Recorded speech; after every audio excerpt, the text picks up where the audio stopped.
What's going on, guys? I'm Jaye the Black. Salute to everybody that's tuning in. I want to talk about NBA player Tyler Herro. Okay, now he's been dating an Instagram model for almost a year now, Katia Elise Henry. Now, she is a known, again, Instagram model. She actually previously dated Kyle Kuzma, but apparently this relationship has gotten so serious that he's actually impregnated her. And they're going to have a child together. This situation is going viral. This was actually on Instagram. As you can see, he posted this photo of them together. What's interesting was that, this guy was actually trying to holler at a bunch of different women, but she fell for the bait. This was right around the time he started to play well in the bubble. And she decided to give him an opportunity to date her. I mean, he shoot his shot with her on, I believe, Twitter, and then they ended up hooking up soon after that. Quarantine, right? Now, when you look at this situation, you have to ask yourself the question, what is he thinking? Why would you go and impregnate a female that has the love of NBA players? This reminds me of the situation with PJ Washington of the Charlotte Hornets. He had a kid with Brittany Renner, who wrote a whole book about all the celebrity men that she slept with. And what's interesting about that situation is that she basically was courting this guy to be with her since he was at Kentucky, because she would go to Kentucky games.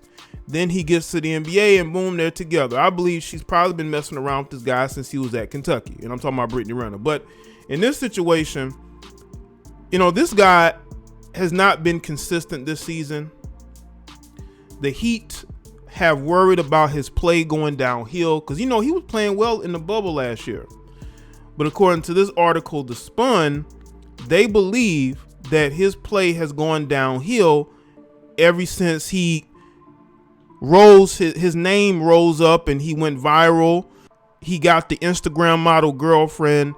The Miami Heat have been concerned that his play has drifted apart ever since then. Now let's get into this article from The Spun.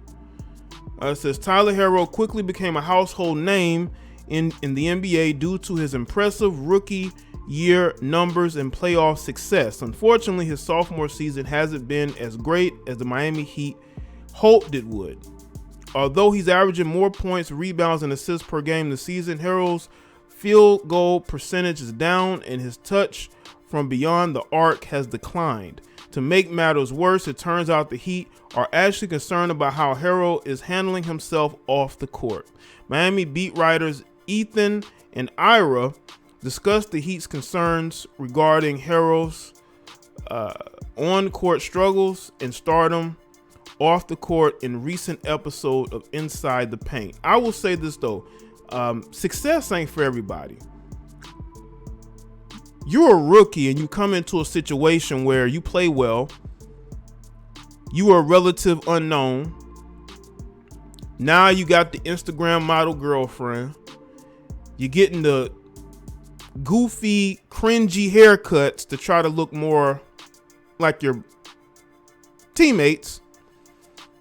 And again, they said that his points have been fine, rebounds, assists, but they feel like that same guy from last year just isn't there. This could be the sophomore slump, but that's not what they're looking for.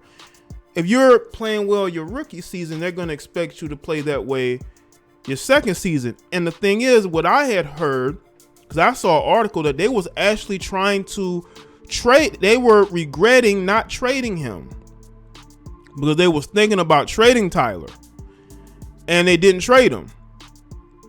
And there was some regret there. Now, according to the beat reporters, Tyler chose to become a celebrity, Winderman said via 24/7 Sports. He chose to become something outside the game, as is his right, with his breakfast cereal and his Tyler Tuesdays and his Chipotle bowl. And that's all well and good, but you know what? Other players, when they see a player doing that before they're truly reached it, I don't know if I want to say there's a jealousy. They sort of take a scant view of the guy and say, wait a minute, buddy, you haven't done anything.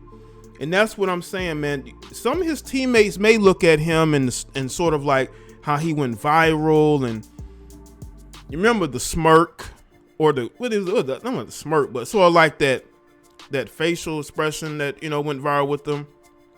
Now all of a sudden he's doing all these different things. They might be looking like, bro, you haven't won anything. Yes, we had a good playoff run in the bubble, but we talking about this season. We need that same guy. We don't need you distracted getting goofy haircuts to look more like the brothers, okay? We need you to focus in on the game, and Tyler isn't doing that. And the team knows it. His teammates know it. Coaches, people in the front office. All right. Ethan added that Miami had been concerned about Tyler's status for months. That's obviously not what you want to hear, especially after seeing Tyler play such an important role in the Heat's run in the NBA Finals in 2020. There isn't just a talent gap that players have to get used to when they make the jump from college to the pros. There's a whole new lifestyle that comes with it. Time will tell if Tyler can regain his focus and prove why he earned all rookie honors last season. Yeah, time will tell, but this was in April 20th of this year, and those concerns are there for a reason. His girlfriend has been in the news for being sort of anti-poke. And that has ruffled feathers, because you all know that if you're not woke, then they're going to come after you. I mean, if you're not woke on every issue, they're going to come at you, right? But overall, I don't think this is going to help his career with the Miami Heat. It wouldn't surprise me at all if they end up trading him, because they might think, you know what, him being in Miami is a distraction, because I believe that his girlfriend lives in Miami as well. And they might think that he needs he needs to get uncomfortable a bit. And he's too comfortable playing and living in the same city. And they feel like he's going to regress, because only they know if a player is going to regress or not. But maybe they feel like maybe it is a sophomore slump. Maybe he just needs another year, but he's going to be a dad, a young dad. I don't understand these guys getting into these getting into these relationships and having children like PJ Washington with Brittany Renner. Why would you get into a long-term relationship? Well, let's say long-term. Why would you have a child with somebody that early in your career? These guys have no discipline. We know who runs the relationships. She seemingly, I believe, runs this relationship. Brittany Renner runs her relationship with PJ Washington. These guys are they don't understand women like that. I mean, like this guy got exposed. Now, I believe I did a video on it, DMing a whole bunch of Instagram models while he was in the early stages of his relationship with Katya. He was still trying to get with other females and getting caught up. Now, there was also a rumor that she cheated on him, which, I mean, he better, make sure that child is his, because I had heard some rumblings that, she may have stepped out on him and they may have separated briefly and got back together. So he better make sure it's his first before he go claiming. Because again, she likes her basketball players, and these chicks ain't, when you have women who have deep insecurity issues, if you look into her background, she has a YouTube page, and I believe she did a video on her insecurities, all that. When you're dealing with women, I don't care how good they look now. They've always had insecurity issues that date back to before they had this transformation. And those insecurity issues are still going to be there. But we definitely will see what happens with this relationship.